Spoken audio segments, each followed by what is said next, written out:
Today, I'll show you how to make a chillberry shake, or what used to be known as a snowberry shake, in LEGO Fortnite, step by step.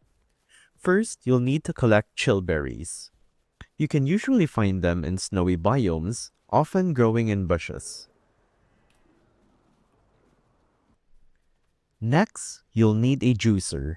If you don't have one yet, craft it using your build menu, using planks, granite slabs, and wooden rods.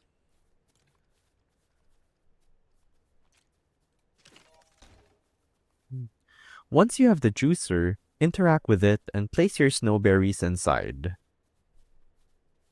My mistake. I meant chillberries.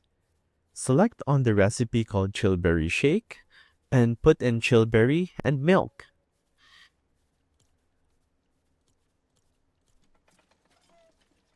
After a short process, you will have your chillberry shake ready to go.